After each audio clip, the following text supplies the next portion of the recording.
Hi, I'm Vineet from ClearTax. In this video, we will understand the eligibility criteria and application procedure to subscribe under the Atal Pension Yojana scheme. This scheme is targeted at individuals working in the unorganized sector. The APY scheme replaced the erstwhile Swavalamban Yojana. The main objective of the scheme is to provide social security to all Indians so that they don't feel insecure about their retirement. The APY scheme is regulated by the Pension Funds Regulatory Authority of India or PFRDA.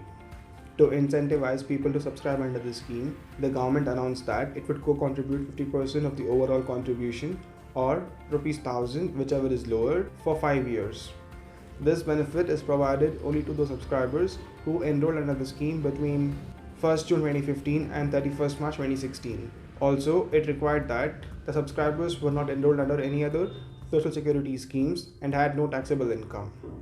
Let's now have a look at the eligibility criteria to enroll under Atal Pension Yojana. You have to be a citizen of India. You have to be aged between 18 and 40 years.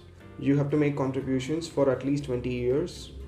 You have to hold a bank account which is linked to your Aadhar. You need to have a valid mobile number. If you were previously enrolled under Swavalamban Yojana, then you will be automatically migrated to Atal Pension Yojana. Let's now have a look at the application procedure to subscribe under Atal Pension Yojana. Download the online application form or visit the nearest branch of a nationalized bank to collect the offline application form. Application forms are available in Hindi, English, Kannada, Tamil, Telugu, Bengali, Marathi and Gujarati. Duly fill the application form and submit it at the bank. Ensure to provide a valid mobile number.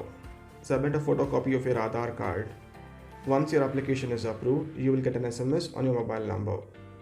That's all in this video. Thanks for watching.